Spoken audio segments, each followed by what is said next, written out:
Welcome to the deep dive. Today we're plunging into a moment that makes almost everyone's heart beat a little faster. We're talking about the crucial initial minutes of the IELTS speaking test, specifically part one. You know that feeling when the nerves kick in and suddenly your mind just goes blank. It's like the cat really has got your tongue. We're here to give you the ultimate shortcut, really, to confidently navigating those first interactions. That's right. It's incredibly common to feel a mental block right at the start. So many students just, freeze up. Our mission for this deep dive is to equip you with some really simple phrases and genuinely powerful strategies. We want to make sure everything flows smoothly from the very moment you step into that test room so you're never, caught speechless. Exactly. Consider this your essential toolkit for feeling absolutely confident. Confident about introducing yourself, handling those initial warm-up questions. We're talking about those first few probes into your work, study, home, or hometown. By the end of this deep dive, you'll not only be prepared, but you'll also understand the why behind each strategy. Let's unravel this. Okay, let's paint a picture. Test day. You've arrived at the center, phone's locked away, and now you're sitting maybe in a quiet corridor outside the test room. Maybe it's a bit warm. Maybe you're definitely feeling that nervous flutter. You know the one. Then the door opens, examiner calls your name, and in that instant, 1,000 questions race through your mind. Do I speak first? Do I stand up? Should I shake hands? Just smile. It's so easy to feel a bit flustered, maybe even, blush a little. It is. It's a completely normal reaction. But here's where you can immediately take control, actually. While you're waiting, just take a slow, deep breath. Use that moment to tell yourself, okay, I'm going to enjoy this. That simple mental shift, sort of a positive, proactive approach, it can change your entire demeanor. It's about being present, not just passively waiting. Right. So when that door opens and your name is called, what's the best first move? Is it something really formal or? No. A simple, polite action goes a long way. Stand up, offer a genuine smile, and just a straightforward hi or hello, maybe nice to meet you. That's perfect. No need for anything overly formal or, complicated. Keep it natural. That sounds disarmingly simple, but I can see how it immediately sets a calm tone. Okay, so you're invited in, told where to sit. What's next? Well, a brief thank you as you sit is always a nice touch. Then honestly, take another deep breath. Seriously, use these tiny pauses. Your focus should be entirely on the examiner. You'll probably notice they have a clock, maybe a recording device. These are just tools, right? Don't let them add to your pressure. Good point. And practically speaking, what's something people often overlook in that initial interaction that can cause a quick fumble? Something to avoid. Definitely have your ID, whether it's your identity card or your passport. Have it ready. The examiner will ask for it. And sort of fumbling in your bag or pockets just adds unnecessary stress right at the beginning. So keep it accessible. Right, good tip. After you've handed over your ID, confirmed your full name, they often ask that question, don't they? And what can I call you? Exactly. And don't overthink this one either. Just say, you can call me your first name. Simple as that. Like, you can call me Keith. It's just a formality, really, to establish a comfortable interaction. Okay, so we've smoothly navigated the entry, the ID check. It's almost like a mini warm-up before the actual warm-up. And that's exactly what happens next, isn't it? The examiner then sort of eases you into part one with a quick question on a familiar topic. And these initial questions, they aren't designed to trip you up at all. They're meant to be short, typically 1 to 3 sentences, just to get you comfortable speaking. Think of it like stretching before a run. Okay, so for a question like, do you work or study? How should you approach that? The core idea is just be direct and informative. Don't over-explain. You just state which one applies to you, what you do or study, perhaps where, and maybe for how long. It shows clarity, basic sentence structure. Right, so if you're working, what are some natural ways to phrase that answer so you don't sound like you're, reading from a script? Well, you could start with something simple like, I'm your job, or I work as your profession, I'm a teacher, or I work as a nurse. For location, maybe something like, I work in a school not far from where I live, or I work in one of the main hospitals in my hometown, something like that.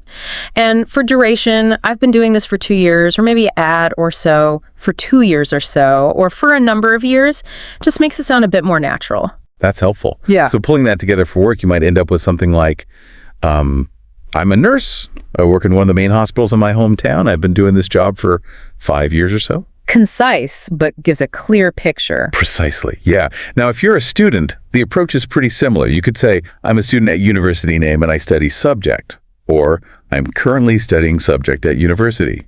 kind of firing. For instance, I'm a student at university and I study French, or I study Spanish at London University. Straightforward. And how specific should you be about, say, your year or graduation? You can mention your academic year, like I'm in my first year, my second year, or I'm in my final year, that's fine.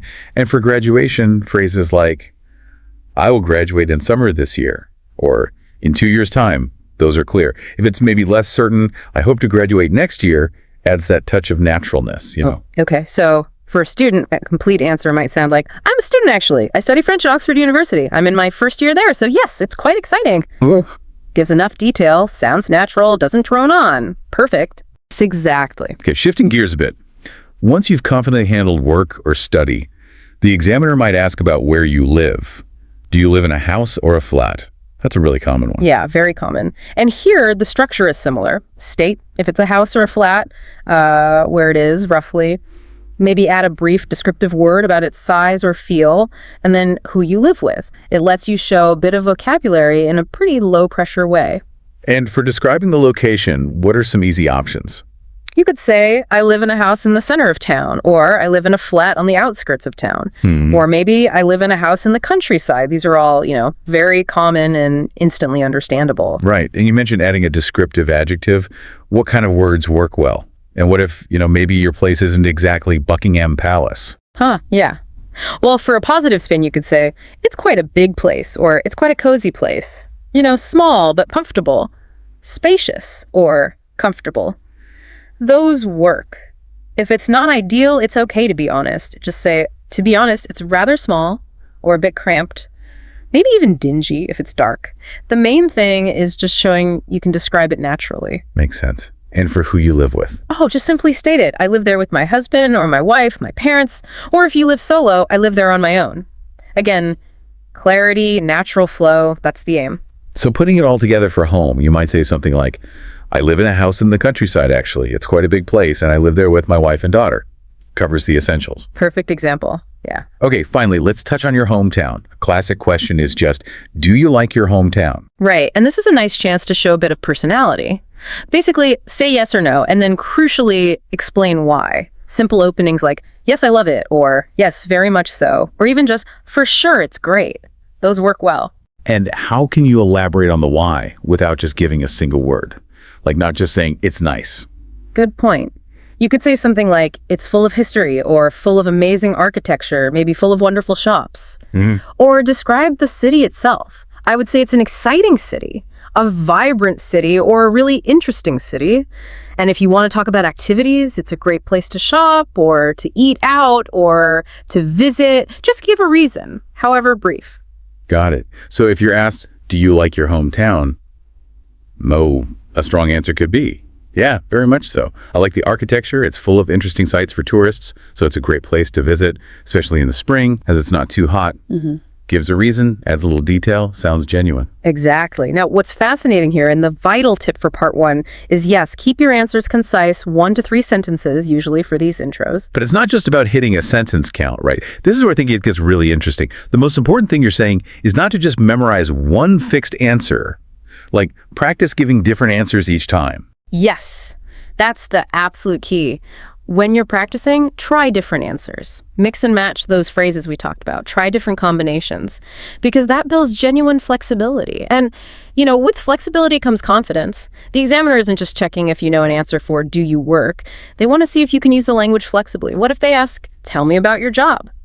Your memorized answer might sound awkward. Flexibility lets you adapt, rephrase your thoughts instantly, show off more vocabulary, more grammar, without sounding forced. That's how you genuinely improve, not just perform. That makes perfect sense. Command, not just recall.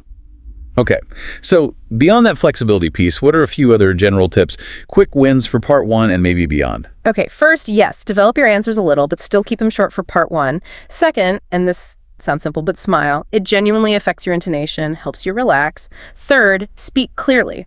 And a good tip is to practice speaking loudly at home. It really helps with projection and enunciation in the test environment.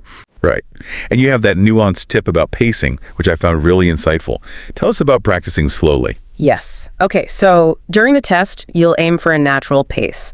But when you're practicing at home, intentionally practice speaking slowly. really slowly. It's not just about catching mistakes, though it helps with that too. It's more about building the right pathways in your brain for accurate language, like a mental slow-mo replay. It helps you gain real control over your accuracy, your pronunciation, the phrasing, even where you pause naturally. Think of it as a test of your control first. Once you master that control at a slow pace, speeding up naturally without losing clarity or correctness becomes much, much easier. That's a fantastic way to put it, building the muscle before the race. Okay, now, for your toolkit for continued preparation, we have something brand new and highly recommended to tell you about. It's the IELTS Prepare by IDP vodcast. Yes, that's a video podcast, so you can listen or watch. Yeah, this resource is truly invaluable, and here's why. It's created by IDP Education. They're one of the 3 official partners of IELTS. So you know the information is comprehensive, it's reliable, it's straight from the source, covering all parts of the test: reading, writing, listening, and speaking. Right. The podcast has 10 episodes, and they cover everything. All 4 test sections, how your test is evaluated, what to do on the actual test day, and just so much more. And the guidance is really practical, it's clear, and delivered in a very warm, sort of approachable way. It almost holds your hand through the process. It really does. And it offers specific practical advice for those moments of panic, like they answer questions such as, what happens if the examiner interrupts me? Or that classic fear, what should I do if I'm given a topic I know absolutely nothing about? On that last one, for example, they explain, you can't just change the topic, but you can acknowledge it and then pivot slightly. Like maybe you're asked about a book you want to read again, but the reasons are upsetting. You could say something like, well, if I talk about this book, I might get upset. The reasons are quite distressing. So perhaps I can tell you about a movie I'd like to see again that was actually based on a book, like Harry Potter. See, there's usually a way around a tricky situation. That's brilliant. And what's also great about the IELTS Prepare by IDP vodcast is that it's not just exam tips, right? Yeah. It gives advice on improving your overall English, too. Exactly. It's a broader resource for language learners. And accessing it is easy. It's free through the IELTS by IDP mobile app. All episodes are there together. Or you can watch and listen on YouTube or Spotify. They release episodes one by one there. Fantastic. And one more bonus, there's also a free PDF link from the source video we used available for you. It's got all the phrases we discussed today ready for you to practice. It's like a perfect companion to this deep dive. So let's circle back to our core message today, that power of flexibility in building confidence. And this isn't just for IELTS, is it? It really applies to any communication challenge you face. Job interviews, presentations. Absolutely. And, here's something to maybe mull over. Consider how that idea of practicing speaking slowly just to gain control over accuracy and pronunciation for a test, how that might translate into your daily life. Could it improve your clarity, your confidence in any high-stakes communication? Not just exams. It's really about taking control of your delivery, owning your words, letting your actual abilities shine through. What if mastering that control in this one area, ripples out and boosts your confidence everywhere else? Just a thought. A powerful thought indeed. We really encourage you to explore those resources, the IELTS by IDP app, YouTube, Spotify. Check them out. And from both of us, best of luck on your English speaking journey.